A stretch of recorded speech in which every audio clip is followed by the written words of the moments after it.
So there's something I want to say. Trying out this new model thing. But anyway, so Nintendo recently came out with a new Star Fox 64 remake. And honestly, I'm just going to say it. It looks great. Phenomenal. The characters are more Persona. But, you know, what can you say? I really do love the Star Fox series. Like a lot. The problem is, they haven't really made many games for it, right?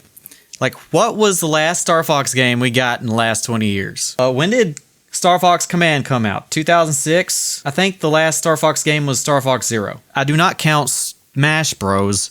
To be a Star Fox game. Star Fox Command. It came out in 2006. So it is 26 years old. So Zero is technically what the last Star Fox game we've gotten. That's weird. But after sitting down and watching the impromptu live stream for the release, I was like, huh? I didn't get notified of this. And after that, I was like, great, awesome. And then I saw a video by, I believe it was I Am a Dot. Yeah, here it is. When a sequel is so good, it ruins its series. And see, this is something that I was like, yeah, you're right. You're right about that. It's a good watch. Just go watch it. It's only 30 minutes. But not until you finish this video, because right now I'm just blabbing, a chibi blabbing on the internet. I just wanted to talk about it because I saw a consistent pattern, and what I thought initially from the original live stream for the Star Fox remake, as well as everyone else's opinion prior to it, right? We're not talking about the opinions after it. Like, if you want to go complain about how the characters look, that's fine. It's not really my stylistic art direction choice for Star Fox, because Falco kind of does look more like the what are they called? Why am I blanking on the name? The bird people in Legend of Zelda, Breath of the Wild, but more feathery, I guess. Anyway, Falco looks a little bit more bird than I'm comfortable with. But anyway, it's not a turn off. It's just I'll have to grow on it. But anyway, so the overall consensus is, and I think Nintendo heard this or understands this, Star Fox 64 was considered so perfect that Nintendo didn't know how to expand on the formula, or there is certain aspects to what Mr. Miyamoto has said in aspect to very many different types of games. Star Fox specifically is a massive undertaking in terms of technical 3D, groundbreaking stuff. And I think Miyamoto actually said something akin to that, like having Star Fox as and seeing it as the thing. But that'll be in the future. I'm just going to talk out of my butt for who knows how long. Only God. Oh well. Like, there's only a few games that actually expand on Star Fox. Well, good ones. Like, take Adventure, right? Star Fox Adventures. I enjoyed Adventures because it wasn't originally Star Fox. And Star Fox Assault, I think that's what it was called, could have been better in terms of mechanics, but the story was too good for my 10-year-old brain. And of course, I haven't replayed it since I was that young, so it might change. Who knows? And I do have core memories of the multiplayer. The issue is, Star Fox 64 was only rail, but Adventures was only Zelda-like wandering with light rail shooting. Rail shooting is when you're in space in the R-Wing, the spaceship, for those who don't know Star Fox. This applies a lot to a lot of video games, and this is why I'm putting it on my Demos Axiom Archives channel, not the meme channel where I just yap and blap all the time, because this is actually a philosophical question and how entertainment, especially video games, are made, right? This isn't just about video games, but how you as a person use the tool you have for various many different aspects of your thought processes. Like, monkey discovered fire. And then fire was used to both cook and burn down house. And then all of a sudden you got two aspects of fire. And then you got water. Water is used to cleanse. It's also used to drown. So you get the point, right? And the thing with adventures, the rail shooting was extremely far in between. And you had to get a lot of energy cells, I think, for the R-Wing, blah. And so Assault combined those two to create both a cohesive experience that didn't sell. I don't think it sold over 1 million copies in the US. I'm not sure. I won't go look that up. You can do that yourself. But we don't talk about Zero. It suffered from the Wii U. This is the question. So a lot of people were asking prior to the drop of Star Fox 64, why do we need new mechanics, right? Why do we need them? But my version of the question is, why do we need new mechanics for the player and instead expand the world and enemy and environment mechanics? Now, for the sake of time, if anyone knows what a verb is, a verb in gaming context is game mechanics. So if I ever say verb, do not think of action word. Think of like jumping, crouching, aiming, shooting, blah. You get it. So going around in the R-Wing, going up, down, left, right, pressing A to shoot, and throwing the B-bomb, those are player verbs. Enemy verbs would be mechanics of the enemy, where there's this wind up, and it's like, ultra seismic punch! That completely misses, and is so anticlimactic. And you dodge and shoot him in the face. So, this is ultimately a Nintendo design question. Mechanically, we're poking at something akin to the sacred cow of Nintendo, that maybe Star Fox doesn't need a new verb, a player verb, so much as a deeper battlefield, right? In my opinion, Star Fox does not need to become Zelda, Ace Combat, Mass Effect, Rogue Squadron, or Splatoon with furries in jets. Would Splatoon count as furries, though? Squids are not fur. Whatever. Not gonna question that. Anyway, it needs to become Star Fox 64 with smarter battlefields. Except this new game doesn't really have smarter battlefields. It just has updated battlefields, right? The newly announced Star Fox is officially framed as a Switch 2 remake of Lylat Wars. That's the original title of Star Fox 64, if you don't know. And it released June 25th, 2026.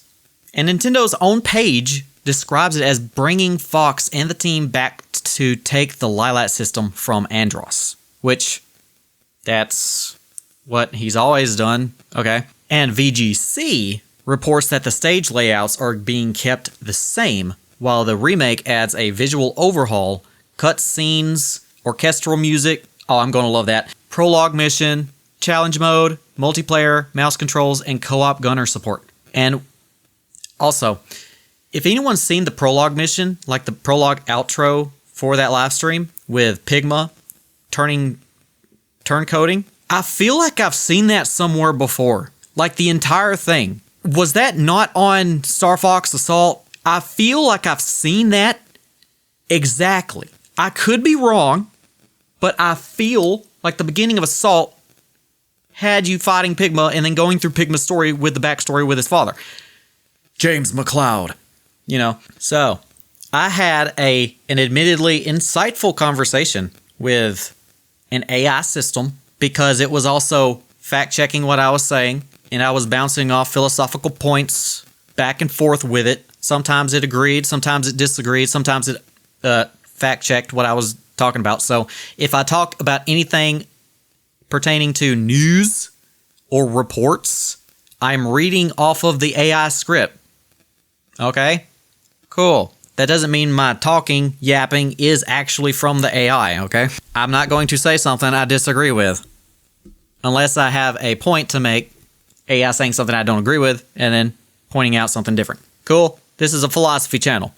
We hash out ideas cordially. So the AI says, the R-Wing already has enough sacred buttons. Boost, brake, barrel roll, which isn't really a barrel roll, but it's memed enough to where we understand it is a barrel roll in spirit. Charge shot, lock on, bomb, somersault, U-turn, all range movements. That is enough. That's the Mario jump. That's the Zelda sword. That's the Halo battle rifle. You don't fix it by stapling on 12 more gimmicks like a desperate Ubisoft skill tree. What you expand is everything around the player. The players should still feel like they're piloting the cleanest arcade space fighter ever made. But the world, or universe in this instance, should become more reactive, more tactile, more live. Like it's a Cthulhu-type monster, and if you look at his eyes, it's gonna go, ah! And then your R-Wing's gonna go sideways and then morph into this weird Pegasus thing. Oh, that'd be weird. That'd be weird. Don't do that. Don't do that. All of a sudden, Star Fox becomes this weird 3-dimensional Peggle game. That has idea potential if you can use it right. Don't use it for Star Fox. So anyway, the real sequel formula, according to the AI, of course, this is AI, so it's not perfect. Keep Fox simple, make Lilat complicated. And this is what I initially want to see in a Star Fox sequel. Comment down below if you agree. If not, then, I don't know, say what you want in a Star Fox game. Or if you even care. You might not care. So, my opinion is, Star Fox, a modern Star Fox game, should evolve through, like, enemy formations. Enemy formations are the treasure trove of what Star Fox is. There is so many enemy formations that it's hard not to, but the problem is, when you see an enemy formation, you instantly know what that formation is. If you see a ton of perfectly symmetrical or perfectly spaced out enemies, you just use the B-bomb. That's literally what it is. So the enemy formations can't just be shoot ships or press B when prompted. You gotta have shield carriers like, cloaking stuff. What about repair drones? Has that been in 64? I haven't played it in a very long time. I don't think there were repair drones. Were there kamikaze swarms? I don't know. But you could also do things like signal tampering, because that was the thing with the Pigma thing. And also, what was the planet? Starts with a V. I'm blanking on it. I'm sorry. Viral. I don't know. The place where Andros is. Was that ever implemented into the game that you had to work around? Not in storyline, but as in a workaround. Like, enemies can tail your teammates. And your teammates can say, hey, let's go off the beaten path. Like, that's cool. That's awesome. That was way back in the 64 era. That was already there. But the enemy formations can expand. Aerial dogfights were also in the 64 era. And it was absolutely fun. You had failure changes. You had different ways to go about the universe based on how good you did and performed in the game. You even had these little things that would retreat if you don't break their formation fast enough. But anyway, that's just the enemy formations. That's just formation. Not the enemy types, just formation. And then you have the environmental mechanics, like solar flares that disable lock-on. Ocean planets with wave cover. Even that was in the 64 era too. As well as like the solar thing, the heat, where it was just tons and tons of waves of lava just all around you. Ooh, how about in gravity wells that bend shots? That would be actually pretty decent. One foe is out there and it's in space next to a bigger, more threatening one. And if you shoot at the bigger one, the one that is the gravity well, it will just kind of boom past in a curve and don't hit it.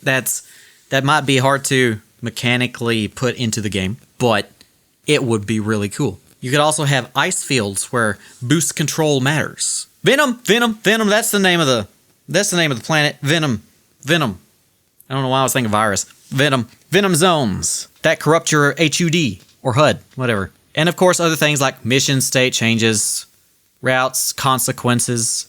Because Star Fox 64's branching map, and also Star Fox Command's branching map, was genius. Because it made replaying feel very, very good. And you can even expand that, but the problem is, Command tried to expand that, but I feel like it dropped the rail shooter type of thing a little bit too hard. So it tried to expand in a way that did not match Star Fox 64.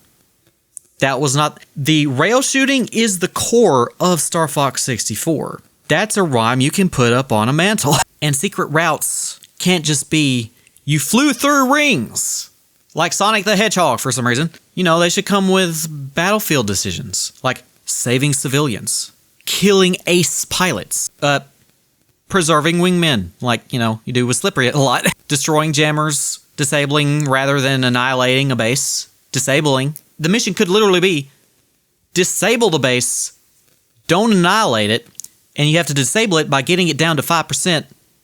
But if you go a little bit too hard and it goes down to 0%, you fail. But if you leave it, a next stage over has it harming your ability to complete that next mission. In fact, that could actually benefit everything. Like, I really just need to play Star Fox 64 again. I don't remember if past stages, rather than just sending you on a different path in the game, actually affected the future mission of a specific planet. I don't recall. I feel like there was some instances where that did happen, but oh well.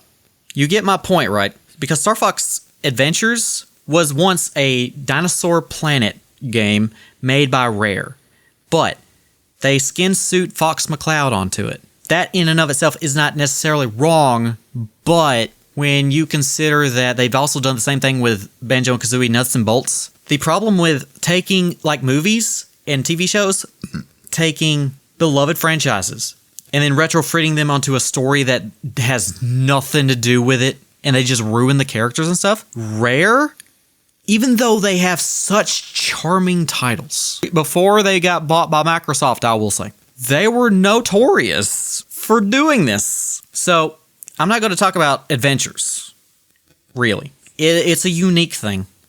But anyway, we're going to talk about Assault because it had a lot more of this. Assault had a problem that wasn't really about the idea of combining the modes. The problem was the ground on foot mechanics. They were not refined enough to deserve being shipped out yet. They were like, he hoofing it down there. Or she. You play as a lot of different characters. The R-Wing is just so iconic. The on-foot combat. I don't know what funny thing I can use to describe it. They tried to be Sonic a little too hard because when you go fast, you break game. If anyone knows what going fast in the game does. That's also half the reason why most Sonic games are kind of glitchy, because if you go too fast, the physics engine will shatter. I was told this, I don't recall if it was actually true or not, but the physics engines in games, they have kind of like what you'd call a hidden sound barrier physic, where the sound barrier, if you go really fast, it breaks the sound barrier. If you go too fast in a game, it breaks everything in terms of physics. It's like the physics sound barrier or something. I don't know. It's one of those things that you'd have to get more in-depth knowledge from a dev to do that. But anyway, to confirm any of that. Anyway, it's also what I've seen in my own game development. If you didn't know, I am a game developer. Kinda. I've developed games currently. Not finished because I don't have any money to buy any help. So if I was going to make a very good Star Fox sequel, very good, after this new Star Fox game, like the sequel after this, what can happen to the player? Not what new buttons can we give the player, like Nintendo did, and not make it open world. But yeah, F-Zero GX is a game about racing. And I think it was one of the games that Miyamoto said something along the lines of, what else would you want if we can't expand on new ways to play for the player? Or something like that. I forgot exactly what it was. You'll have to watch that video of I am a dot, because he mentioned that there. But I'm like, Star Fox is that golden apple that you don't need to expand on what the player can do, but expand on how the player must think on what they do before they do it. And that I'm a dot video brought up the Banjo and Kazooie games as a look at what happens when you expand on mechanics way too much. Like, the first Banjo and Kazooie game was great. The second one was massive and great. Also creepy in a lot of places. Also really sad. That game made me really sad as a kid. Even though I beat it, it was like, man, this has a very different feel. I feel weird. But then it was also the time during the Majora's Mask era. Games got really, really weird. And there's always this issue where in Nintendo games, if there's like a second game, the second game is always more dark, dreary. Then it's not, maybe just not Nintendo, actually, now that I think about it. But anyway, Banjo-Tooie expanded so much that it took a massive amount of time to even beat. Then, Nuts and Bolts happened. What we will call the insult, if you know how it began, story-wise. And so, the video also brought up Katamari Damacy. So, in what happens when you don't do much else other than the environment and hardly ever a new mechanic. So, there's a clear middle ground here. People eat up RPGs, even though they're roughly the same. They come for the story, but Nintendo is focused on mechanics over story for the most part. Some of their best Kirby games, you might not even know the story before you beat it. Gonna be real. Although, Mr. Sakurai, very, very good at making you not care about the story, but behind it, very good story. Or at least I think so. I like Kirby. But anyway, new mechanics does not have to mean new things the player can do, or things that your device can perform. You feeling me on the Nintendo and all the stuff that they did with the Wii, the Wii U, the Switch 2, which, yeah, that's a lot of innovation. Like, you don't have to innovate every time. It just can mean like new things the game asks the player to understand. The AI says, Miyamoto's F-Zero comments are basically the philosophical wound here. He said he struggled to find what's new that could make another F-Zero game great again. F-Zero great again! But if it's great, at its core, it can't be great again. You just have to not drop the ball when you create it again. And later suggested a new F-Zero might need a new controller interface idea. But I'm like, what? You don't have to do that. Miyamoto struggles to find idea to turn F-Zero into a great game. Nintendo Everything back in June 20th, 2013. I certainly understand that people want a new F-Zero game. I think where I struggle is that I don't really have a good idea for what's new that we could bring to F-Zero that would really turn it into a great game again. Certainly I can see how people looking at Mario Kart 8 could see, though, through the anti-gravity, a connection to F-Zero. But I don't know at this point what direction we could go in with a new F-Zero. It's tough. We come to the show and we bring a lot of great franchises and everyone says, oh, well, where's this game that I want to play? Where's something new? I only have to have so much capacity. Laughs. Ha ha! Oh, wait. I only have so much capacity. Obviously, in the past, we've tried to work with other companies where we've let them develop games for us in franchises like Star Fox and F-Zero. And also the Pokemon game, Pokopia. And, oh yes, thank you. Thank you. Thanks for clapping for me. I do remember. It's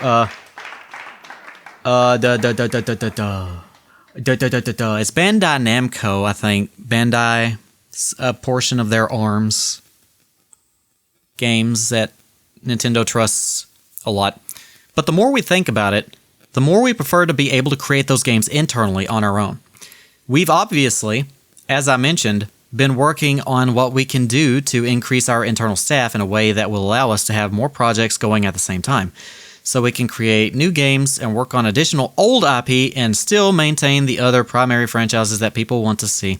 Now that's understandable because the amount of people working on a game is going to be tough, especially to manage. But now here's my question.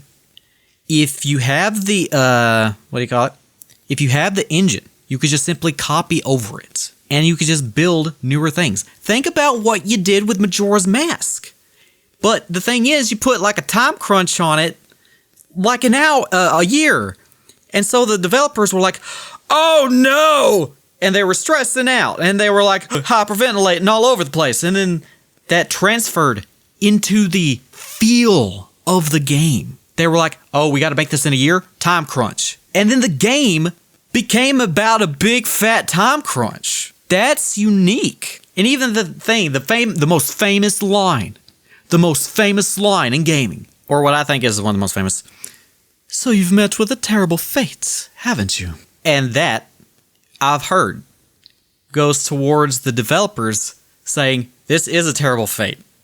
Creating this game under so much time crunch. And while it is a great game, I could not beat it. Multiple people who had Zelda games could not beat it because of the glitches. I would get actual items, like the actual gold sword. I would save the game, go back in, save it again, because it would actually jut you out of the game when you save it, and then go back in time, watch my sword just fly up into the cloud. Like, that's not right.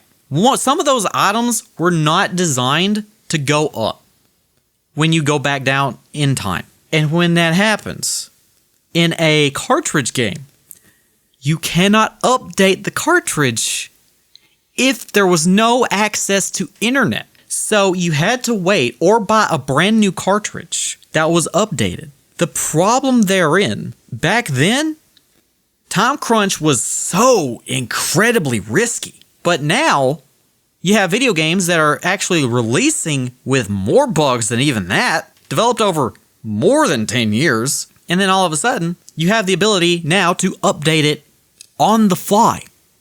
You have versioning. Like, there are games. There was a game that came out, it was Subliminal? It came out, people were miffed that it did a lot of things, and within the span of a day, the develop team came out with an update fixing all of the major complaints. Of course, that would mean that most of the things that they were complaining about were already factored in as something that they were already working on, but they released it early because of, timeline. A timeline is going to be the most common thing we're going to talk about in this video. So anyway, but yeah, they fixed it within the span of a day or a few days. I'm not sure. Anyway, the game is more fixed, more optimal, more better, some would say. And now with internet and stuff, you can do that. So a game can evolve through several layers. You got your player verbs. Remember, verbs are mechanics. That's what buttons, actions the player has. And you got enemy verbs, what enemies can do to pressure the player. Pressure is the point. Like, the most haunting pressure I've ever had in a video game was Donkey Kong 64 and that timer coming up. I'm like, oh, no, as a small 8-year-old child. And that provided pressure. I did not like it. The time pressure thing is a very big indicator of stress, not only for kids, but for adults. And you apply that into a video game where you got to do the time crunch, it can actually train you to be better at time crunching. But not all people can do that. So the third thing that can evolve in a game is environmental rules, what the stage itself does. Star Fox does this a crap ton of time because it's changing from ice, water, regular dense urban, to sun, to other places, and they do it really well. Asteroid Belt, my most iconic, the one that I remember the most is the Asteroid Belt. But the fourth thing you can use to evolve a game is mission logic, what success and failure changes. And Star Fox did this really, really well, but the game, it was like contingent on one game. And of course you got Command, but that was a DS title, not a mainline system title. Unless you count DS as a mainline system, which I think Nintendo actually does, because they tried to make the Wii U into a DS for TV. If you didn't see that, now you do. That's why it failed. But the fifth, and probably not even the final thing, way to evolve is narrative context. Why the same action feels different. And this is what I'm going to hone in on, because Star Fox 64 already nailed layer 1, 2, 3, 4, and 5. Like, the R-Wing is done. It's a perfect controller to screen toy type of thing. So you don't need to try to give Fox a gimmick and a Wii U thing. And Banjo-Kazooie, that one worked because it expanded the player's toolkit, but it still felt arguably digestible. Not entirely digestible. Like Banjo-Tooie, I always want to say Tooie, Banjo and Tooie. Expanded the world, the abilities, the interconnection, the mini games. What is other things that they did? Oh yeah, transformations. You know, the backtracking? Hated that. And it just broadened the scope until the whole thing became this giant collectathon. Ambition. It's like, can you collect everything? Here it is. It probably took a crap ton of time to make, admittedly. And then Nuts and Bolts didn't just add mechanics. It replaced the franchise contract almost entirely. Kind of like what Star Fox Adventures did. But Star Fox Adventures was one of those things where it didn't mock the player for opening it up. And also, seasickness on a vehicle. Motion sickness. Like, I didn't deal with it, but people in my family and my friends who played Nuts and Bolts, they were like, I can't do this without throwing up. And also, if you didn't know, it started out essentially saying, you know that old thing you loved? Ew! Ick! It's going on the ick list. Anyway, build this here car. Now that's what you call slapping your fans in the face. Kind of like Star Wars, but I'm not going to get into that conversation. And then you got Katamari, which is the opposite warning sign. Now, according to the AI, reviews of We Love Katamari even praised it for not mucking up the winning formula, while admitting it was largely more of the same. That worked because Katamari's pleasure is not mechanical complexity, it is contextual escalation. Like if you've ever played an incremental game where you start out really, really slow and then all of a sudden you're this massive thing, like big number go up. And then incremental game come in and it's like big number go up. The longer you play, big number go up faster than it previously did. And so you get in these really, really intense, like by the end game, you're just like God. And it's just slashing down an entire forest of trees. Or going in and slapping across tons and tons of jellyfish. Shell Diver. I like that game. But it only took like 40 minutes and other such things. But with Katamari, the genius is the scale in the environment. Like thumbtacks become cats. Cats become people. People become cars. Cars become buildings. And suddenly you're, oh, wait. That also has that one game where it was like you go around, you're very tiny, and they've made like tens of these games. Where you go around, and you're like overhead, top-down view, and you go around, you start really small, and then all of a sudden you're starting to eat, bugs, and bugs turn into cats, cats turn into humans, humans turn into cars, cars turn into buildings, and like I just said with Katamari. But you're actually eating them and devouring them until you eat the entire globe. See, they've made tons and tons of those games. People like playing it because they like the satisfaction it gives when you go hum nom nom nom nom nom on everything and everything in the world. Sometimes the universe. There was a black hole one where, anyway. But with Star Fox, this is a little bit different. Star Fox doesn't necessarily need Fox can now craft ships. However, how freaky ever. I will not deny that does sound tantalizing in a bit. Like you've got the basic R-Wing, but then you got others that might need to, go on like a jamming mission. And you got to go to anti-jammers put on the thing, the R-Wing. Like, what is it? What is it called when you put in protocols? No, that's not the word. You put in like a thing on the thing, the R-Wing, and then you take it out when you're changing mission, and if you don't do it correctly, well, you do it wrong. You don't have to always use an R-Wing either. Other ships do other things.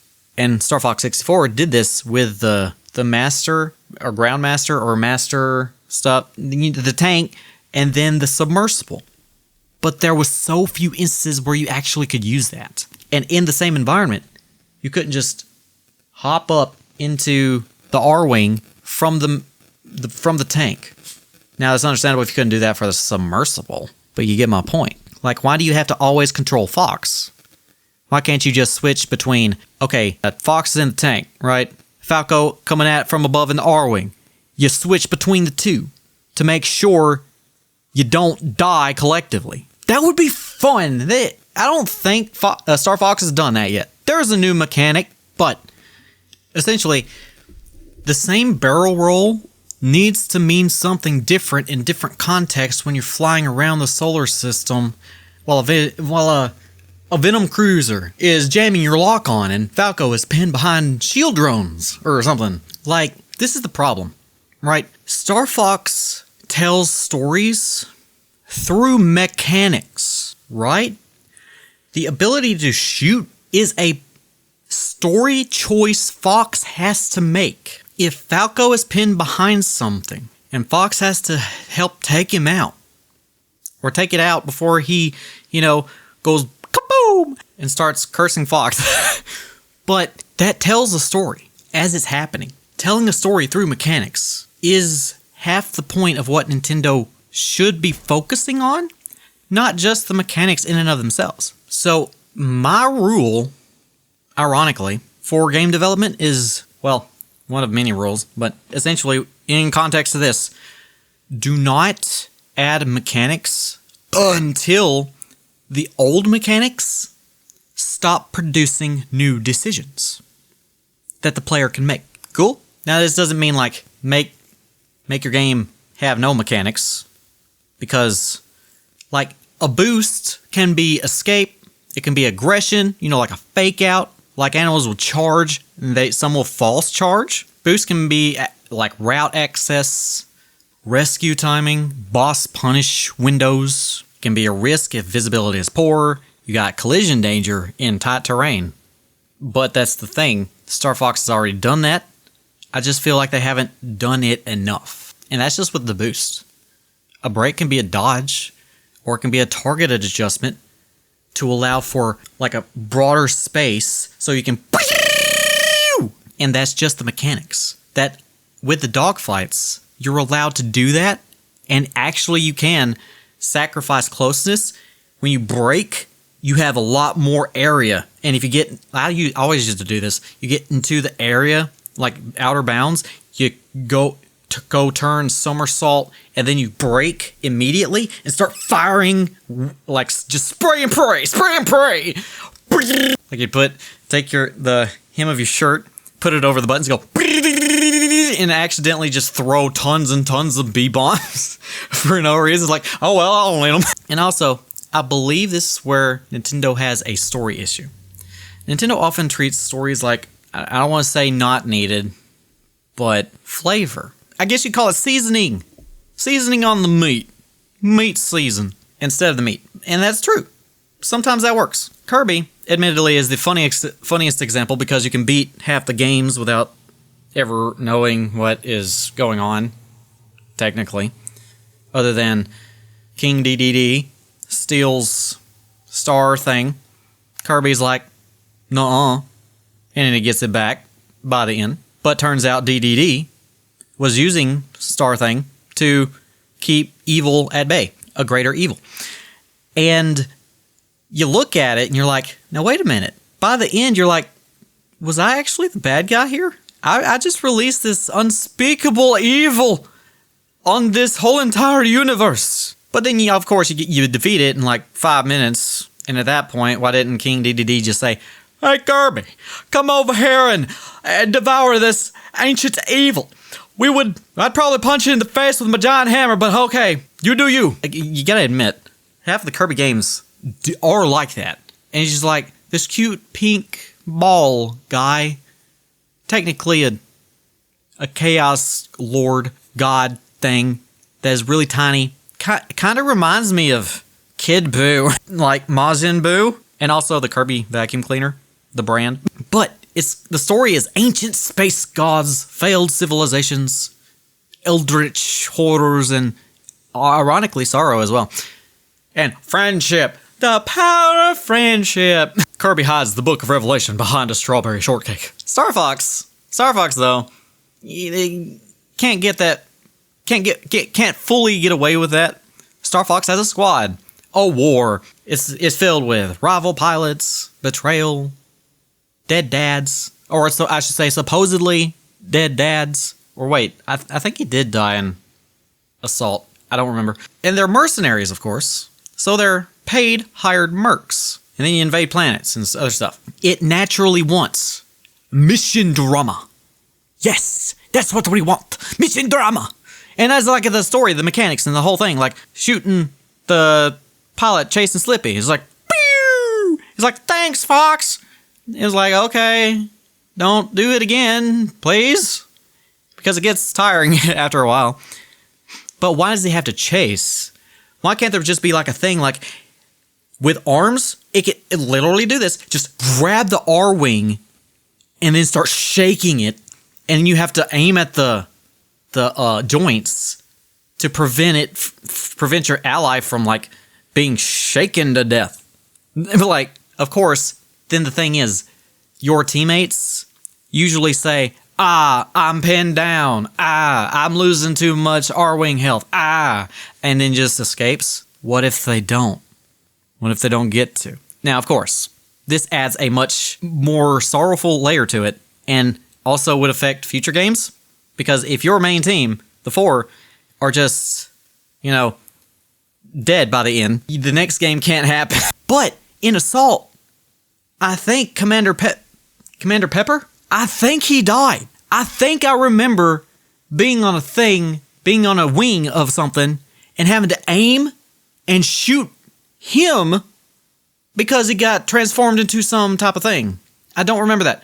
I might just have to go replay Assault. Who wants me to replay Assault on the gaming channel? I don't know. Anyway, but in that instance, Star Fox doesn't need to be like Mass Effect at that point. But it does need to let story affect the missions. And Star Fox does that to an extent, but I don't feel like it's mature in that sense of how far that can actually go. You don't have to be like Mass Effect and one disc.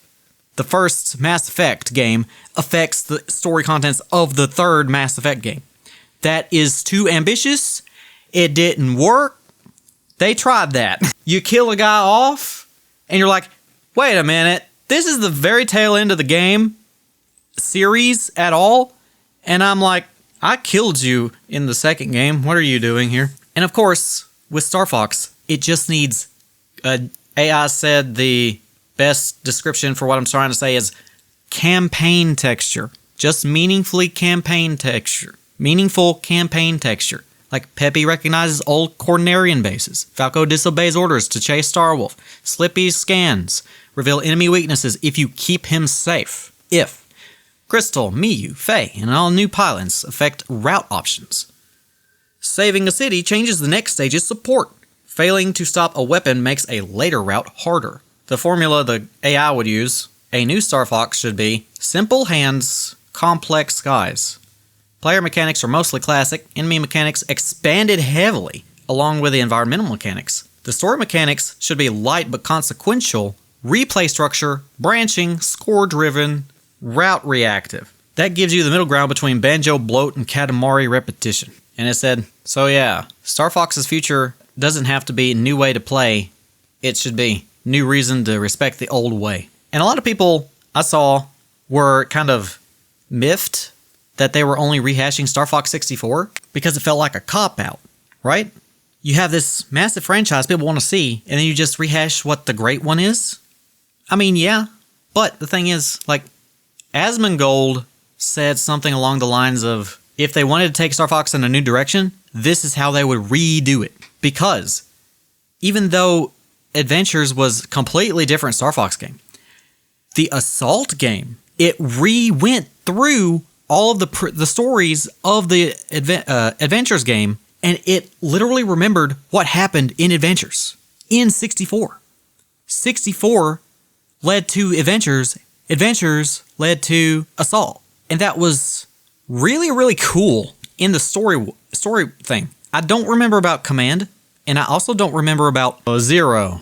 That's it. But I do know Star Fox is one of those areas where it's like they tend to follow the story even if the previous story wasn't that great, or it was weird, or it didn't resonate with a lot of people. Now, I can't say for Command, because I don't remember playing that game, so I don't know if it retconned anything. Star Fox, from my perspective of what I've been playing throughout my years as a gamer, has not retconned much at all. Now, I'm not saying they did or didn't. I'm saying that I haven't experienced a retcon. They could have retconned. I'm not sure. If you know, say in the comments, right? And Nintendo's current tension is that, yeah, they've been brave lately, but that bravery has a cost. Especially when you're suing studios for literally nothing. Losing your patents. Like, stupid, brave, and stupidity are not mutually exclusive ideas, but, you know, you can't improve on perfection like Star Fox 64 without risking the breaking of something. Like modern Zelda became massive systemic adventures, like systemic, like open world. Even though Ocarina of Time was kind of open world, it wasn't linear. It was linear in the temple stuff. The story was linear. The world was open, kind of like Mario 64. You can go back, backtrack, and all this other stuff. Open world, but the actual open world is your choice. That's on you. We don't bar you from that choice. Very Elden Ring, but yeah, that's great. But it left behind people who love the old dungeon item progression grammar. Because I love that stuff, man. I want a Zelda game that goes back through all that stuff. Like, I have ideas, even make a game like that. And even Pokemon tried changing structure and presentation, but without the polish. I'll just say this. It shifted without justification to shift. And of course, they didn't want to shift, but the people were like, hey, give us something that is actually big open world with that Nintendo polish. And they did not put that Nintendo polish on because the Pokemon Company and Nintendo are sub-licenses. And then you put Ed Sheeran in the credits of a Pokemon game, and everybody who played the game gets copyright stricken because why the heck not? Celebrities singing in a game when there is no voice acting is not polishing. And even then, Mario brand changes more safely because Mario core verb, jump, survives almost anything. The new Donkey Kong Bonanza is actually pretty interesting because Nintendo built the game around destruction, right? You can go in, go boo, boo, boo, and you can just literally destroy everything in the environment. Nintendo describes it as an all-new, the AI saying this part, Nintendo describes it as an all-new 3D platforming game where DK punches, grabs, tosses, climbs, smashes, and explores underground environments. That works for DK because Big Monkey destroys terrain is not betrayal. It is basically his resume. But yeah, Star Fox, big difference. Star Fox is closer to Smash Bros. And Kirby, in the sense that the core identity is already crystallized. You can remix it, but you can't replace it without breaking the spell. And the biggest problem Star Fox has is that the formula is considered near perfect, but it is really, really small. That's the real issue. It's not endlessly expandable as Pokemon, where you can add monsters, regions, types, gyms, hot champions. I know what I said. Open world things like breeding or what is it? Things where all the female characters in the anime were like, no, I don't want to be a Pokemon gym master. I want to be my brain is saying competitive, but ribbons. You get ribbons. Tons of ribbons and stuff. You can add that in Pokemon and make cohesive sense. Turning Pokemon moves into spectacle entertainment. But Star Fox is not as structurally huge as Zelda either, where you can just build more dungeons, towns, quests, puzzles. Everybody loves those puzzles. Not all of them are great, but still. The lore in the game? Like where you go underground and there's like under the graveyard in the Shadow Temple, and there's like, oh wait, the King of Hyrule was actually torturing victims in this room to get information on opposing kingdoms? But if you didn't read it, if you didn't look around, you wouldn't have known that. And also with Breath of the Wild and Tears of the Kingdom, you have weapons and they break. You have shrines, other stuff that I'm not really privy to. But yeah, Star Fox is a lean, mean gunning machine. That means it can't really survive by becoming that big in a usual modern sense. So it has to survive by doing other smaller things, like being denser. It doesn't need to be open world. You don't really need that much playtime. You can have just good 6-hour fun, and replayability adds more time. One of the reasons I haven't played Tears of the Kingdom is because of the time. I can barely get through Elden Ring because of time. I have all of these games that I'm playing, and they just keep amping up the time. And I'm like, I like Shell Diver because it took 4 hours. I don't really remember how long it actually took, but it took less than a day to beat. A really, really good Star Fox game would give me about 6 to 10 hours. Or at least I feel that way. And then replayability. Because the Star Fox thing, the rail shooting has a satisfaction level to it. Right? Does anyone agree on that? Who's played it? There's a satisfaction to it. It feels and plays good. Really good. But compared to Zelda, going through the dungeons, the satisfaction part is actually getting past a threshold where you're actually using your brain, or you survive this big, massive boss attack by complete accident. That's cool. But in Pokemon, the satisfaction sense is not really just winning. It's also building up your Pokemon. That's the satisfaction part. Star Fox has a satisfaction of playability. Pokemon, buildability. Zelda is more your own mental brain, going through complex puzzles. There was one puzzle about the sky thing in Twilight Princess. I hated that. I hated that dungeon with a passion. Some people say it's their favorite. I'm like, nope. And that's why Skyward Sword was just not for me at all. And then they went the Breath of the Wild's way. But anyway, also, Fox McCloud does not have to collect 19 herbs from a weird mushroom planet to upgrade his blaster.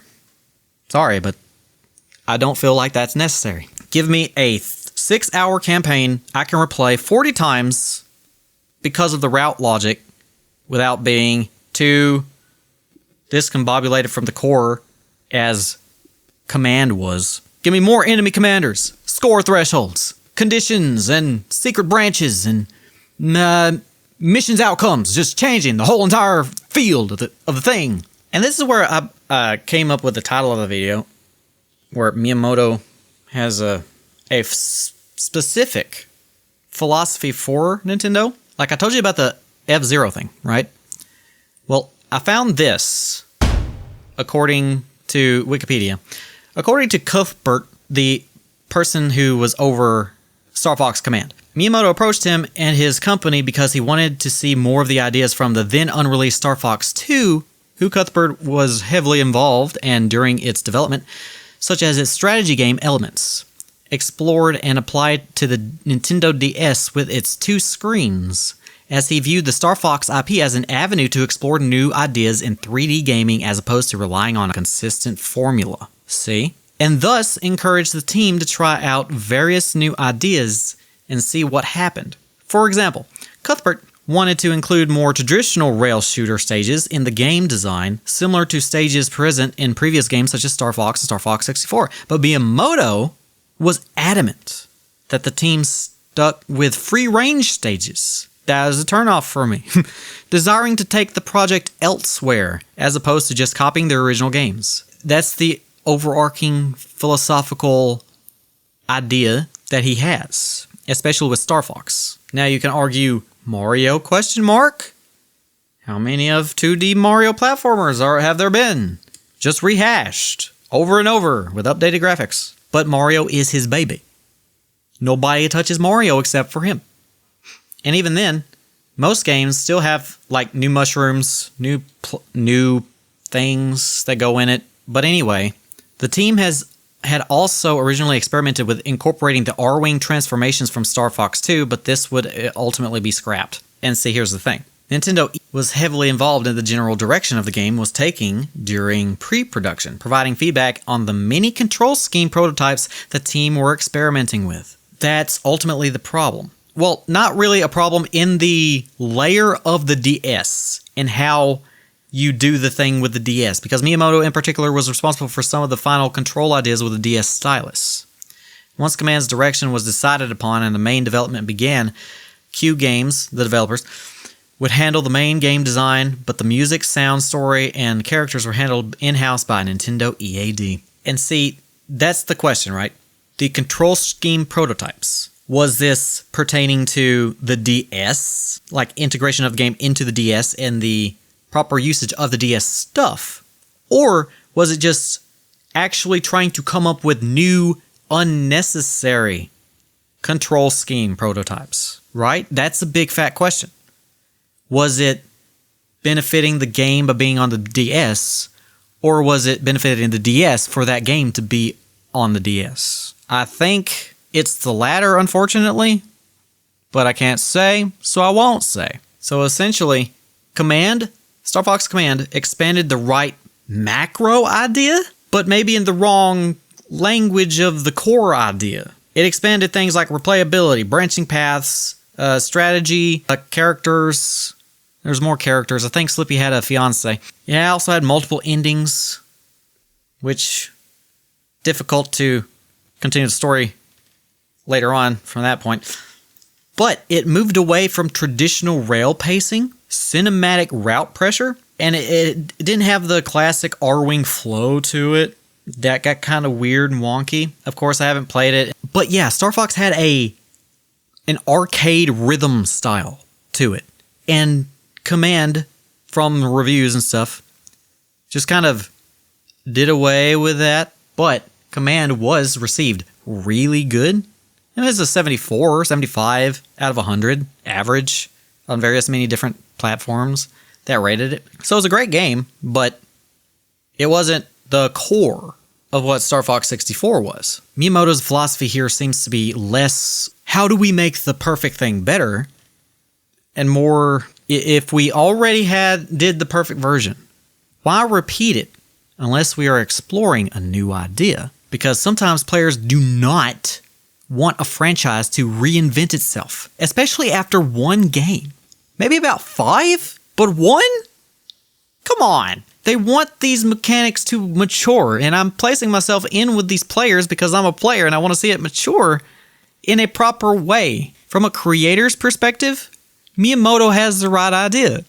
But from a franchise perspective, we've already discussed how that can be detrimental, right?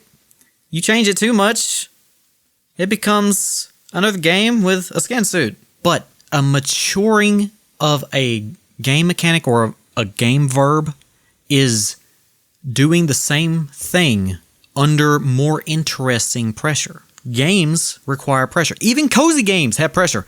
Do this. Weather is the unseen god of modern war. Planting and war.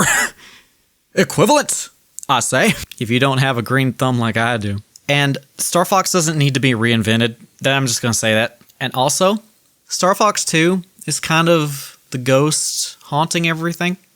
Because Star Fox 2 was one of the, very 3D before 3D was even possible. You know, you should probably go look up a story about Star Fox 2 because this is going too long.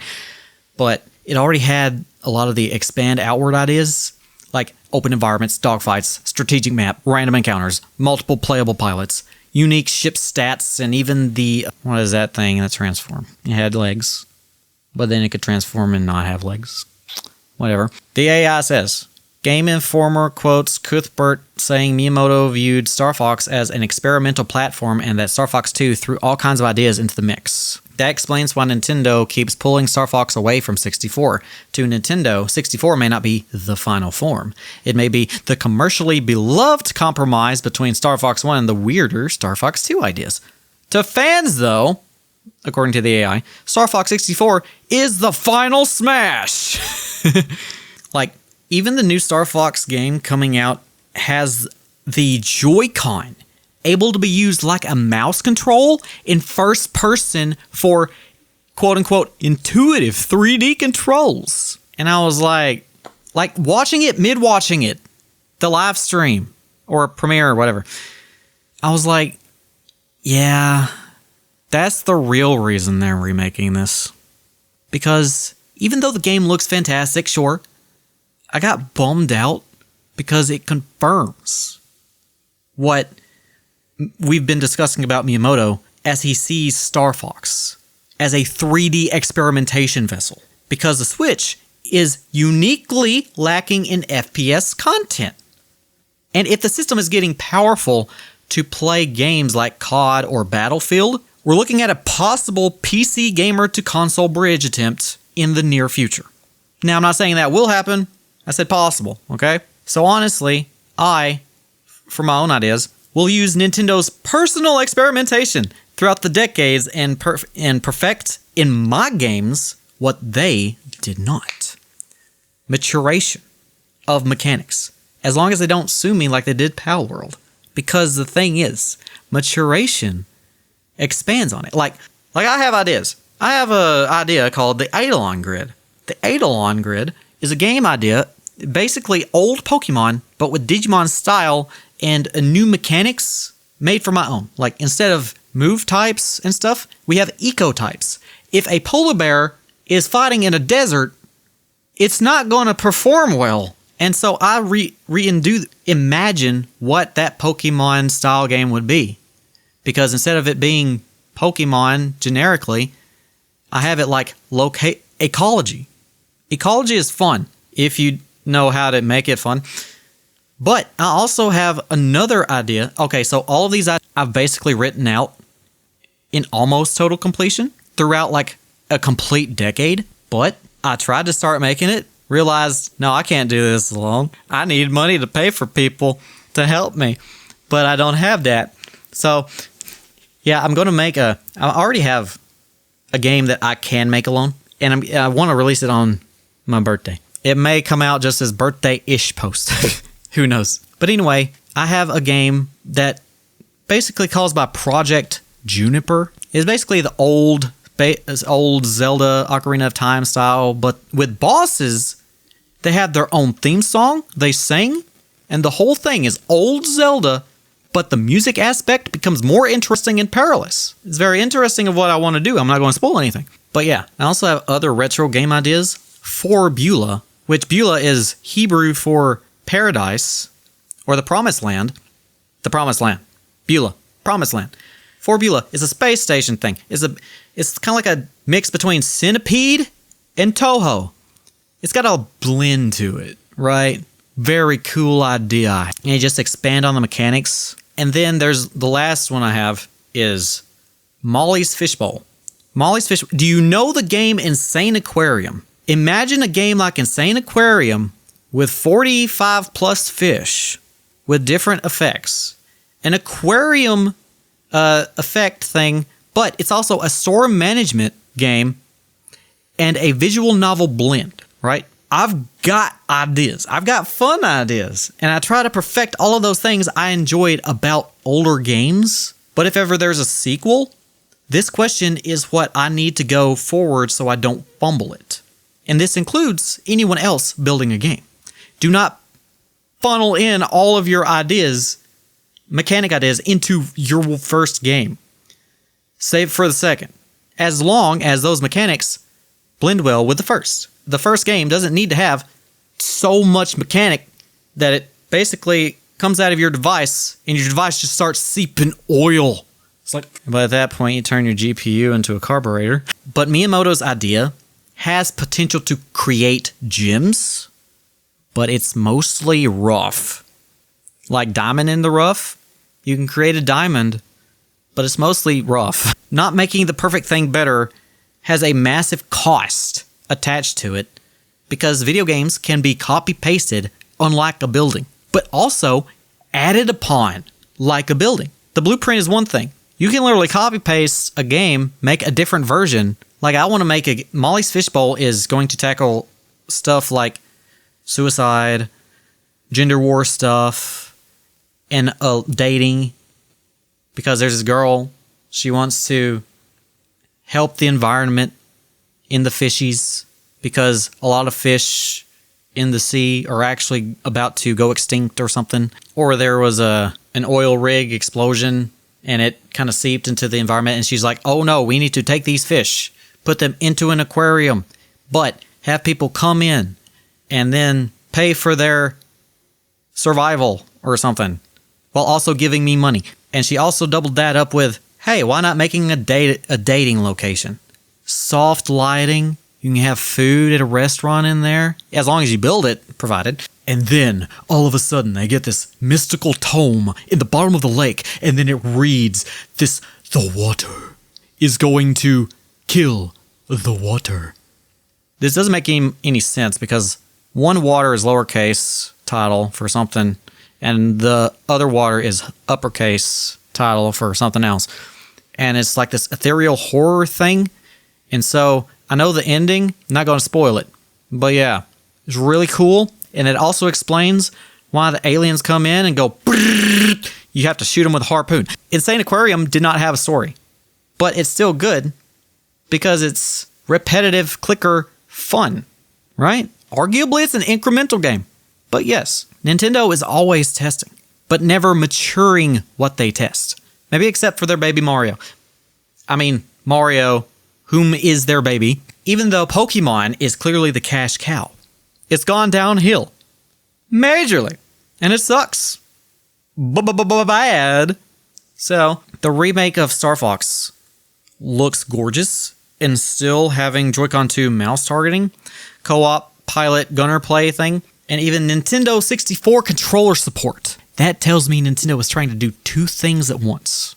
It's trying to honor the old one and test the new one with hardware gimmicks inside a proven combat format. The AI says, multiple outlets, my bad, reported the new Star Fox supports Joy-Con 2 mouse controls, co-op gunner play, and Nintendo Switch Online 64 controller support, and Switch 2 mouse-style aiming is clearly a broader platform push too. Fortnite on Switch 2 added mouse-style Joy-Con controls. And reports also noted wider mouse support experiments on the system, but this was released by Polygon on June 4th, 2025. Fortnite gets big enhancements for Switch 2. So clearly, they did not pick Star Fox only because Star Fox needed a remake. I'm going to go out on a limb and say that, at the risk of getting flambéed in the comments. Because I really do think this Star Fox game is going to be really, really good. I'm just going to say that. Okay, you hear me? Hear me? Let me grab myself. The crap. Oop. I forgot the microphone is underneath the desk. Oop. Okay. Man, this is probably going to look funny. Funny. I can teleport backwards. Want to see me do it again? Okay. So, that was my oopsie. But anyway, you get my point. Star Fox. It's probably going to be a really good game. It's probably going to be the definitive remake. Because think about it. It's been 26 plus years. Or 25 plus years. I don't remember when it came out. I was a 5-year-old. I didn't have any concept of time. But anyway, they picked Star Fox because Star Fox is a perfect aiming and 3D control test chamber. Because think about it. The old game already had FPS. What had FPS other than Zelda and Mario? But even then, you couldn't throw things in Mario. You had to aim things in Zelda. But if they remade Ocarina of Time for the 8th, 9th, 10th time, I mean, I played Ocarina of Time on every single Nintendo system I've ever owned. Maybe except the Game Boy and the Advanced. I did play it on the DS and also the Wii and the Wii U and the Switch. I haven't gotten the Switch 2 yet, so I'm fortunately not going to be playing the Star Fox game anytime soon. Not unless I catch it on sale. But anyway, this is where Miyamoto's philosophy is both brilliant and kind of infuriating. Nintendo experiments, but Nintendo does not always mature the mechanics of the video games. Nintendo is amazing at discovering new ways to play. Sometimes, not all the time. Sometimes you're finding, instead of a toy, a bomb. And it's going to blow a bomb blowing up in your face. And then you wonder why tons and tons of people are like, what did you give us? They do not consistently ask, what is the adult form of this toy? What, that sounded immediately bad. You know what I mean? What is the final evolution form of this toy thing? But Mario gets that treatment because Mario is the sacred. They will take jump and refine it across decades for virtually no reason. Except that Luigi game. Some Mario games do not feel good to play. I'm just going to be real. But yeah, but with Star Fox, F-Zero, sometimes even Paper Mario, Zelda, or Pokemon, it's just like this. They seem to go, we did the good version previously. Now what weird, confusing thing can we now strap onto it? Like, why does my bathroom need to have heated seats? Why does my bathroom need to have seats at all other than at the toilet? Why does my bathroom need to have a water fountain? I don't think it do. But I've seen bathrooms who have water fountains. For some reason. I don't know. Can't say why. Or, why does my bed need to have a toilet seat or a toilet underneath the booty part where you can just peel back the mattress covering and just go, like, that's a real thing. That's a real thing. You look that up. That is really real. I want it. Yeah. Yeah.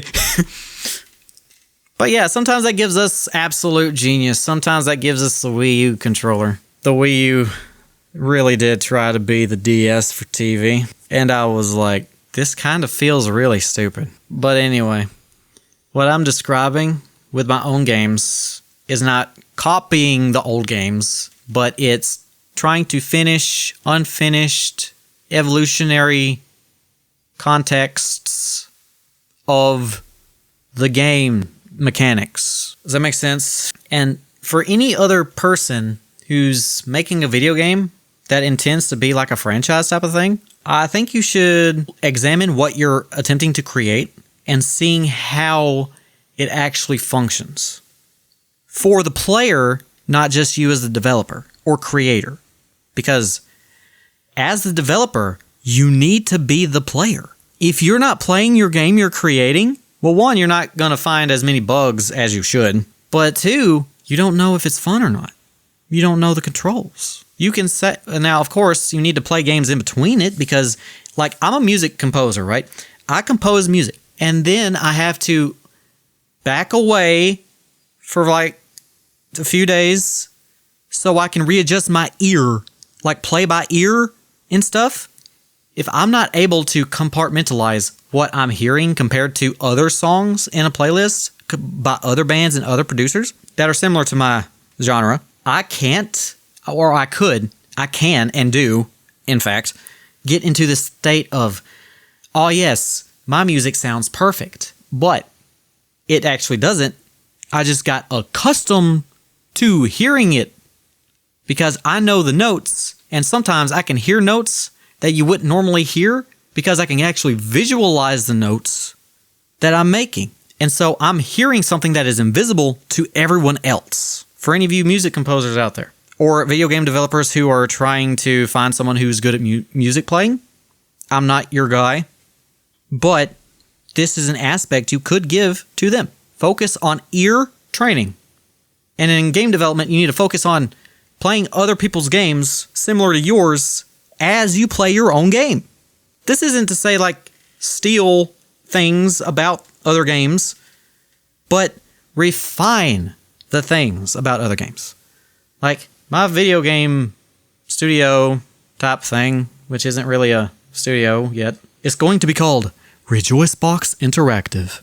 Yes. So, one of my major things is a pro-compete clause. If you have anything related to my mechanics in a game, this does not apply to copyright or trademark. But if my mechanics, especially patented mechanics, because if I patent anything, it's going to be a defensive patent. As in, you can't patent troll your way like Nintendo did to, start suing people for, strong arm. That's dumb. That's stupid. You can't do that and get away with it. Not unless you have like billions of dollars.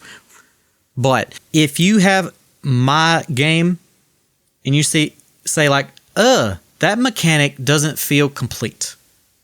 And then you create a game where it's like, you took my mechanic and made it better. I would love that because, one, taking and refining is like a really good sign that I made something people actually enjoyed but just wanted to see better, and also make it in their own style. And two, I'm making games with mechanics I want to see and play myself, right? The industry is garbage. And I'm like, I don't need super fantastic graphics. I just need fun play. Now, this doesn't mean like make the graphics suck, because if you're a multi-billion-dollar company and your graphics suck, there's an issue there, but it needs to play good.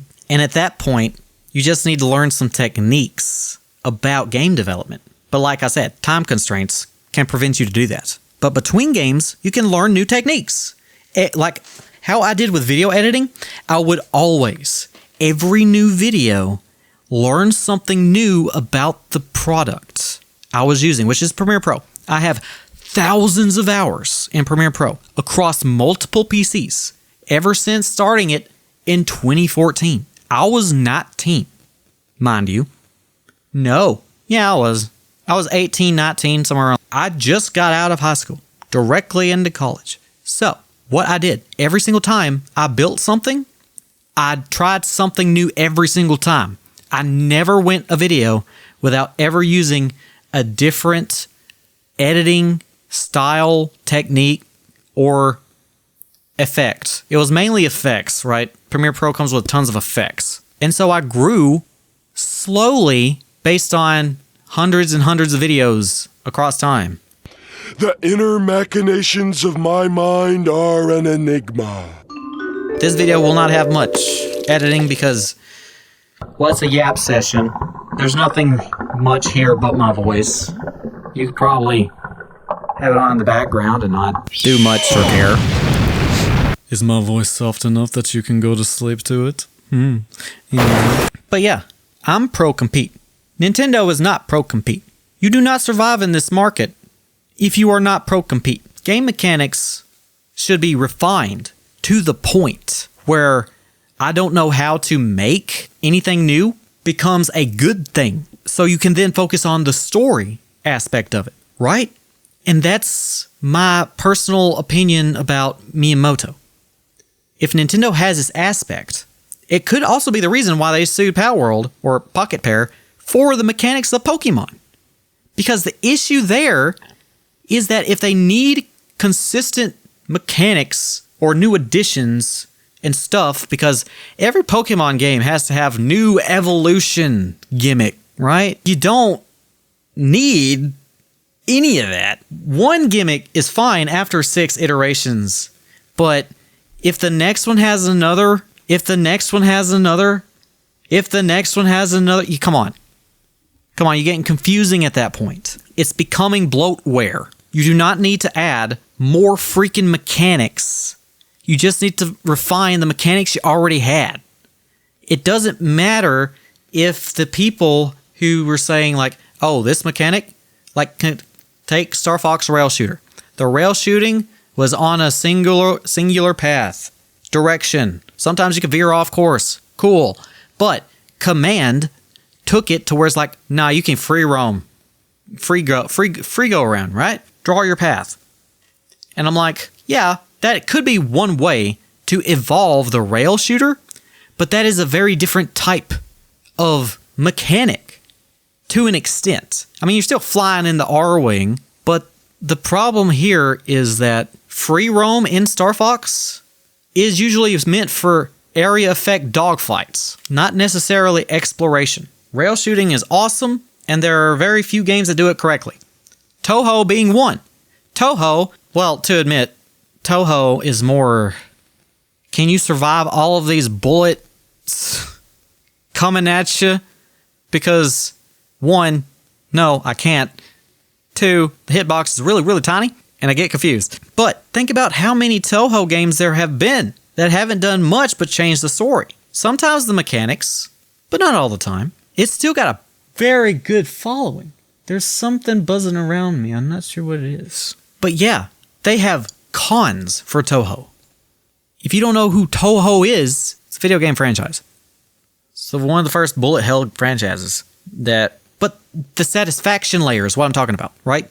Star Fox satisfaction layer, rail shooting. Cool. Nice. Toho satisfaction layer, bullets on a rail shooter. Get it? And with Toho, the thing with Toho is you can make games in other genres with the characters. That is an entirely different aspect of pro compete. Like, you can't make a Nintendo Pokemon game and not have it side-eyed and then cyclopsed into oblivion when Nintendo looks at it. Because in history, Nintendo got sued by King Kong people because of the use of the term Donkey Kong for gorilla. And it was essentially this ibuprofen issue where ibuprofen was once a brand name, but so many people called other drugs ibuprofen that it became the actual name of the drug. And so the brand name was defunct. And then you have all these Nintendo people, or not people, but pamphlets in the games of the Nintendo 64. Not every console is a Nintendo. And so everybody was like, hey, can you get the Sony? It's like, the PlayStation. We only have a Nintendo 64. And like I said, get the PlayStation. It's like, if you were going to use Nintendo, you're going to use something else. And the other thing is, like Kirby is a perfect example.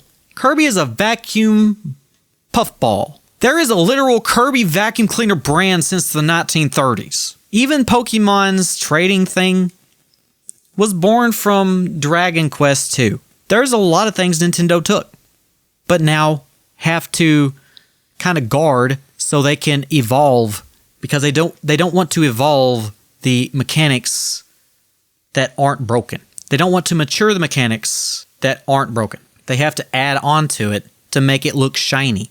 But if you add and shine up that water fountain in the bathroom that you for some reason have, no judgment, but that will not go in my bathroom. I do not want to use the little boy's room, wash my hands, wash my body, and then drink on the same room.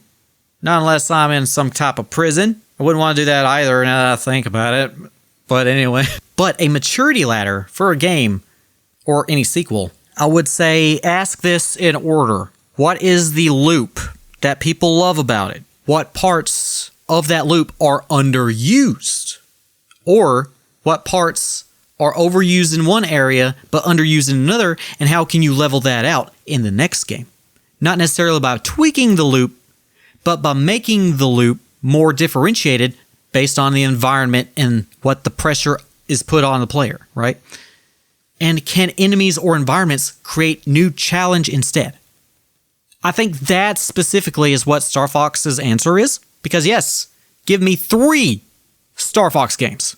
They're just so similar in mechanics. Instead, go for enemies, environments, other things. And at that point, anyone who doesn't like it is more preferential. But you also have to ask, does the new mechanic serve the old loop or replace it? If you replace it, you are making nuts and bolts. Sound the alarm. Hide the children. Lock the garage. Why are you taking so long to close garage door? Honey, did you put this on Amazon? It's not working. Is it recording me right now?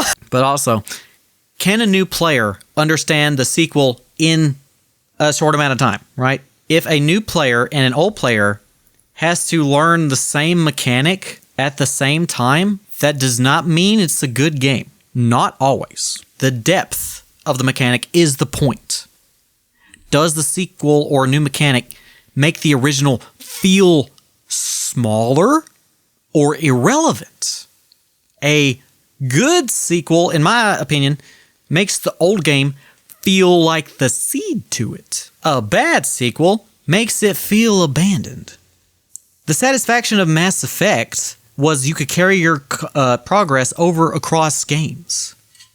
But the problem is, it failed in the end of Mass Effect 3 because it got far too complex. And it failed because the satisfaction aspect of Mass Effect is the storyline branch.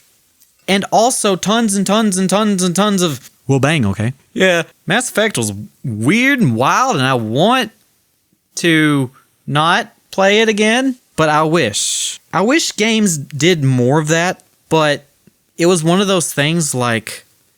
That was a big fat risk. And then you get the EA effect, where you have like 3 games, no more.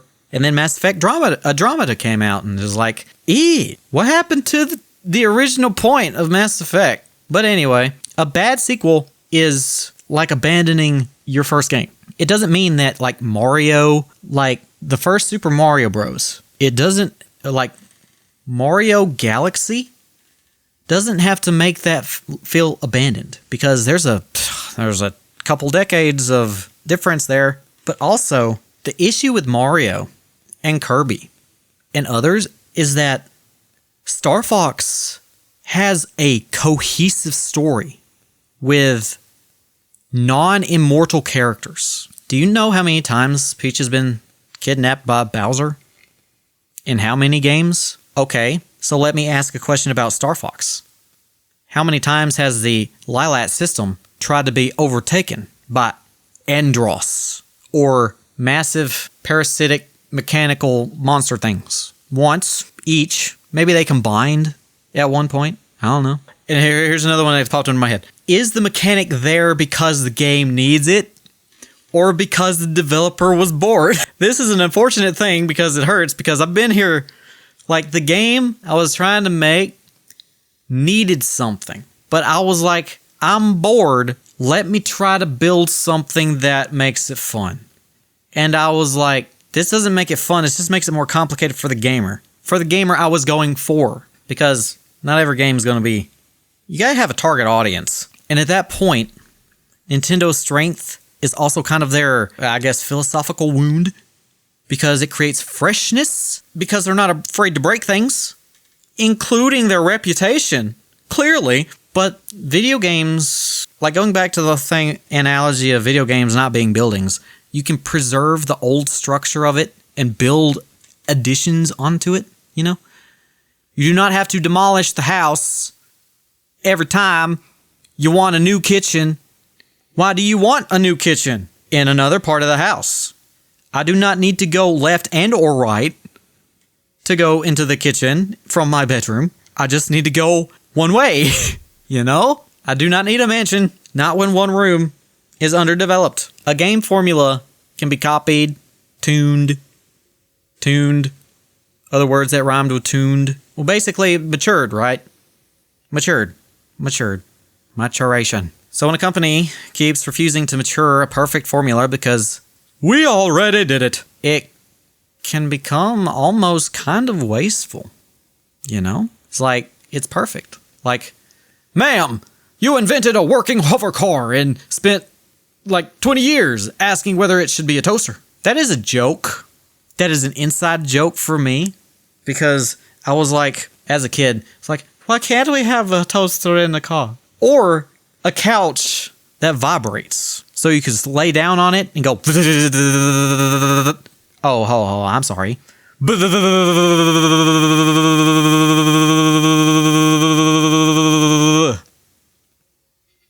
You know, like that.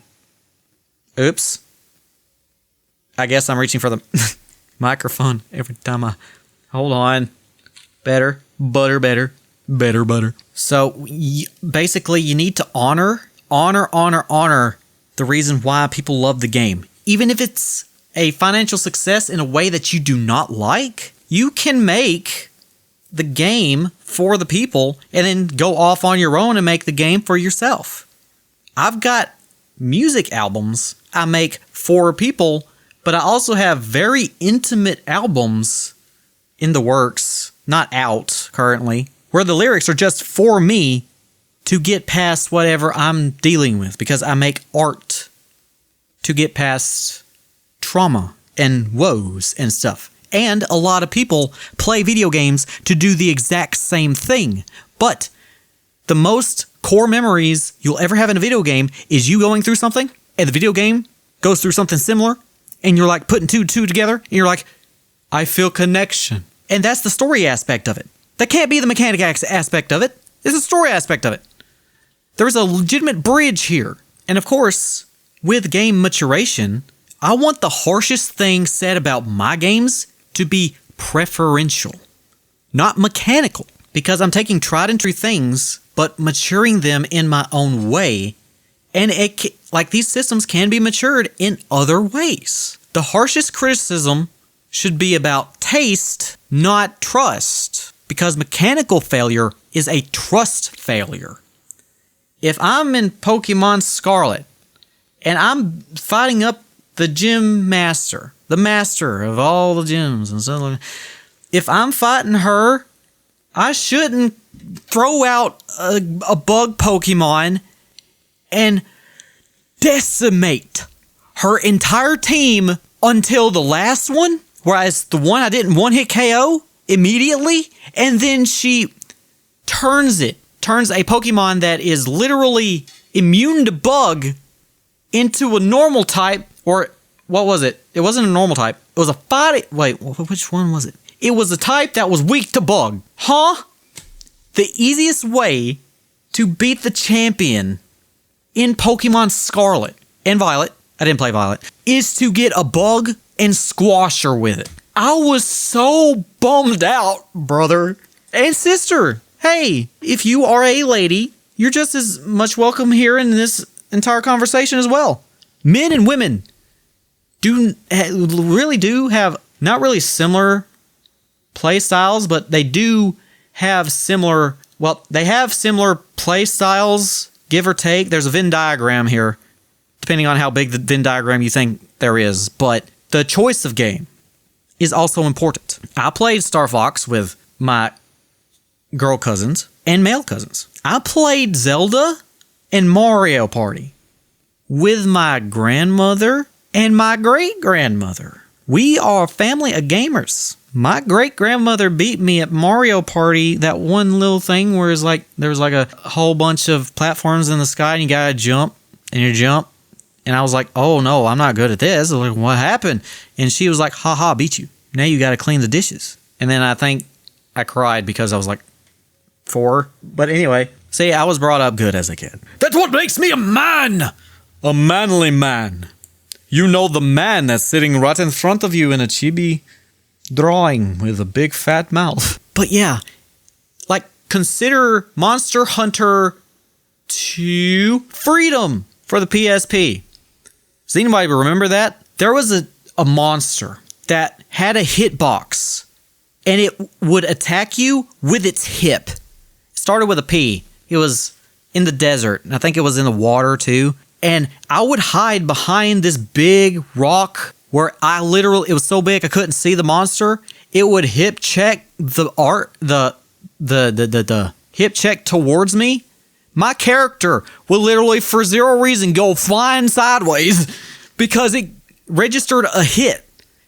And I'm like, bro, I can't beat this. Especially because PSP is on a disc and you can't update a disc. So if you're like, oh, this new Monster Hunter game is so totally glitched out. If you haven't had the glitches of the earlier games, sir and or madam, you got it you got it all wrong. But yeah, that's the point. That was a body check issue. That the mechanics the hitbox was just way too freaking huge. So it went through a giant rock and I kept dying around it. And that caused me not to trust that specific thing. So I wouldn't go defeat it. But knowing me, I would be like, you want to challenge me? Okay. Cool. We'll see how you live. And that's how I actually did play a game. Because if there was a glitch that caused me to die a lot, I would not hesitate to spend hours upon hours upon hours trying to beat it. Because a glitch to me was just another hurdle to beating the game. You won't stop me. I can't even stop me when I gotta go eat something and use the bathroom. I don't go as far as to like, the things like where there's a kid and he's not using the bathroom and he just uses the bathroom all over. I don't do that. I'm not that dumb. But if the player dies because the hitbox lied, the camera betrayed them, Mario 64, the tutorial hit a required mechanic, or that one thing in Dark Souls where there was like this, I want to say ring, bracelet, some kind of special item, but you had to go look for it. And you're like, well, how do I progress? What do you mean? Or was that Dark Souls 2? I forgot. The Dark Souls series kind of blends together for me for some reason. And one thing that makes Dark Souls great is because the enemy telegraph is the key point of the game. They have their own tempo in the enemy telegraph. If that's unreadable, I wouldn't say it's a mechanical failure, but if they just go boop and you're dead without any wind up, no indicator, not even really a tempo, like for a Dark Souls game or Elden Ring game, if an enemy goes boop, like I feel that it would have actual meaning because of the contrast of the other enemies and stuff. But a video game that just does that on every single, enemy and stuff, nah, bad game. Like there was this one that it was like a cathedral monster. It's upside down and it's very, very freaking huge. The thing is, that tempo of that monster is literally 3/4, and it changes tempo mid fight. And that's what makes it really good, but also really, really infuriating and difficult. Because Dark Souls literally puts itself as, on the front, on the back, the title is, you will die. They were not kidding. And some people have notified me that their TV died after they chucked their controller into it. See, what I did was, I was like, you know what? I'm not getting enough exercise. Every time I die in Dark Souls, I do 5 push-ups. That really made me be very cautious with the game, and I beat it a little bit sooner than I would have. Okay? If I got tired of pushing, I would do into squats. If I got tired of squats, I'd do the crunches. If I got tired of the crunches, I would go out, run down the road for a minute. Like, see, there are ways you can do this. You don't have to have like a gimmick like, oh yes, we fit. Even though that's kind of fun, depending on who you are. But if you want to get fit, every time you die in a video game, do a certain amount of exercise. It doesn't have to be long. Evidence shows, and I'm not going to show the evidence, but you can look this up yourself on Google Scholar or AI, searching for it with sources. With sources, do not use AI with health stuff unless you have provided sources and studies. But doing 5 push-ups in the morning and then at night is about the same as health-wise as doing a push-up 10 times at once. Because that is how muscles work. Not all muscles, but most muscles that pushing up helps with. There's a whole thing. Soft muscle, hard muscle, other stuff. Blah. This isn't the point, but that's the point, right? Not the point. Because what I'm doing is I'm taking a childhood formula that I loved, respect why it worked, then fix the parts the childhood couldn't see were missing. As kids, I thought Star Fox Adventures was a perfect game. It was difficult to my threshold, and I was like, yes. But as an adult, when I replayed it, I can legitimately say this game was perfect for what it could be at the time.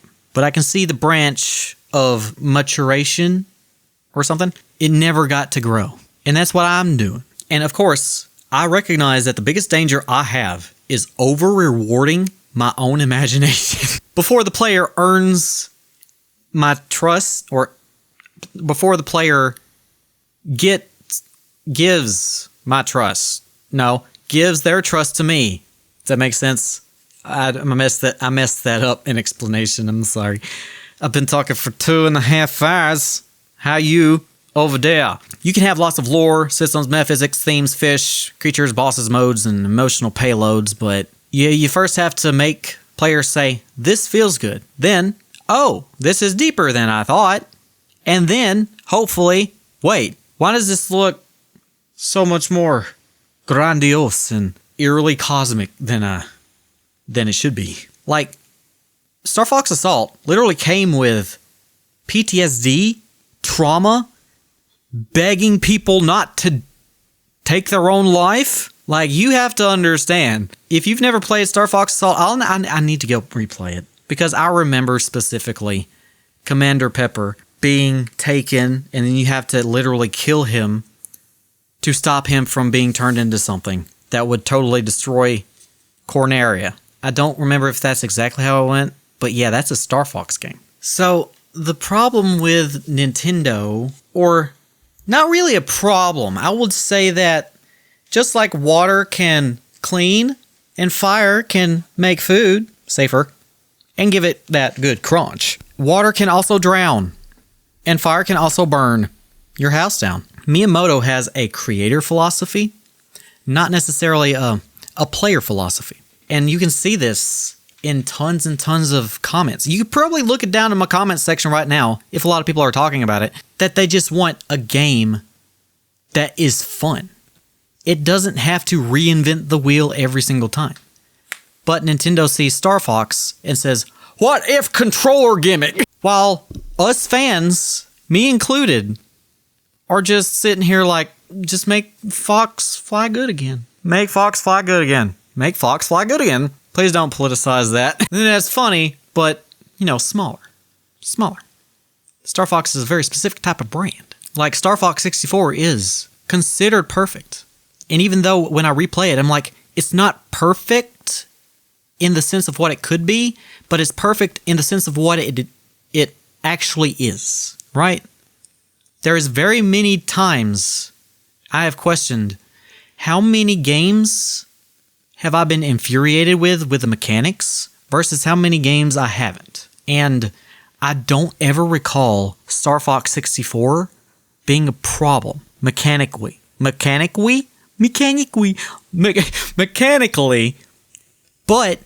the camera on Mario 64, me and that Lakitu got issues, okay? I'ma say that. If you don't know, the camera is actually kind of like a video camera by a Lakitu, a thing that floats around on a cloud, and is actually the insignia of changing the camera. That Lakitu and me got beef. I couldn't. And then a lot of people have that issue with Mario 64 and the camera. Of course, Mario Sunshine, I think, fixed it. Got rid of the Lakitu thing, though, because the C on the controller for the Nintendo 64 was just 4 buttons, but on the GameCube, it was 8 or so. And it was also a Joy-Con or joystick, not Joy-Con, joystick. So the actual controller matters. If anybody's played a game, the controller matters. But is the game hard enough and problematic enough for you to blame the controller or blame the game? If you're blaming the game for messing up, that's an uh-oh moment.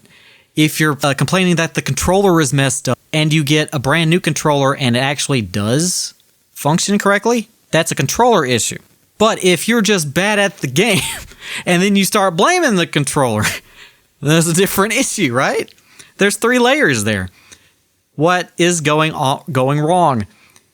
Is it the mechanic of the game itself? Is it the mechanic being utilized via the controller scheme? Or is it just the player being dumb? Because I've been dumb sometimes. My mom tries to play Dragon Ball Z. One time was about to throw the controller through the window, and I was like, whoa, no, that's $65 controller. Do not do that. My mom plays a lot of games. Remember when I said we're family of gamers? But yeah, Miyamoto has a creative philosophy that is games as experimentation vessels. but Star Fox 64 is a near perfect form. It's I guess you'd call it a golden apple, but the cost of the novelty of it, when innovation becomes identity rupturing, that just is like a slap in the face to most people who love the franchise. Of course, like with Star Fox Adventures, you got to get used to it. Some didn't like it, others did. It did not help that the way it started did not have Star Fox at all. I would have made some more artistic decisions. And, other games, blah, blah, blah.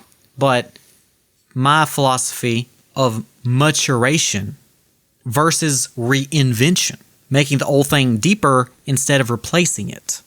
Because reinvention is necessary when the old mechanics were tied to buttons on a controller that were not good enough. Like, Mario 64's C camera. Or, what was that? There was another mechanic issue where it was the controller's fault, technically. And I forgot exactly what that was. But I do remember it was a Nintendo thing. So yeah, that's the bulk of what I wanted to say. You don't have to agree. That's fine. This is philosophy. We don't have to agree. We just got to hash it out. And my own game philosophy, or game design philosophy, is expanding decisions before expanding controls. Make one control do different things in different environments and different contexts. Right? Think of clicker games. Think of Mario. You can jump. Think of how many things you jump over. Jump, jump, jump, jump, jump, jump. Boop. So, now that YouTube and, X, I guess, allows for automated Japanese and to English and English to Japanese, I wanted to basically do something that I absolutely do hope is accurate. I will now recite an entire letter to the Japanese game creators as well as Mr. Shigeru Miyamoto. Oh dear. Here we go. 任天堂、そして宮本茂様をはじめとする日本のゲームクリエイターの皆様へ、私は海外の一人のゲームファンとして長年日本のゲームから多くの喜びと学びを受けてきました。心から感謝しています。一つだけ敬意を込めてを絶したい考えがあります。すでに完成度の高いゲームの続編を作るとき、必ずしもプレイヤーができる新しい操作を増やす必要はないのではないでしょうか。時にはプレイヤーの操作はそのままにして、その操作をどう考えて使うかを深めることこそ本当の進化になると思います。新しいボタン、新しい操作、新しい遊び方だけが革新ではありません。同じジャンプでも新しい地形があれば意味が変わります。同じ攻撃でも新しい敵の行動があれば判断が変わります。同じ移動でも新しい環境や物語の状況があれば体験が変わります。つまり完成された遊びを壊して新しくするのではなく、その遊びを尊重しながら敵、世界、環境、目的、物語によって熟させる道もあると思います。新しいことをすることは大切です。しかし、すでに愛されているものをなぜ愛されたのか理解した上で、さらに深くすることも同じくらい大切だと感じます。これはトークティーの作品だけでなく、すべてのゲームに言えることだと思います。プレイヤーに新しい操作を覚えさせる前に、まず既存の操作で新しい判断をさせる。それだけでゲームは新しく、深く、そして懐かしさを失わずに進化できるのではないでしょうか。いつも素晴らしい作品をありがとうございます。これからの日本のゲームにも心から期待しています。とはいえ、ポケモンにはもう少し愛情を込めた作り込みが必要かもしれません。時間軸の設定は重要ですが、時間管理の一時性ほどゲームの面白さを損なうものはありません。ケイグ、デモステネス・アラテア、英語圏の米国市民として皆様に正しく伝わりますよう、翻訳と発音が正確であることを祈っています。And I hope that is right. Yep, I'm gonna go eat some food after discussing the stuff I love about Star Fox and wanting to see it better, and not just rehashing of the same game. Story is important, and that's what my studio does. Mature old game mechanics so the story can live and breathe in the mechanics. As in, there should be no story that doesn't require a mechanic, and there should be no mechanic that doesn't influence the story in some way. It just makes most sense that way. That is the bounds where video game mechanics and artistry connect between story and all this other stuff. And that's my philosophy. You don't have to agree with me, but you also do not have to agree with Shigeru Miyamoto. Miyamoto. Hope you had a good day or a great day.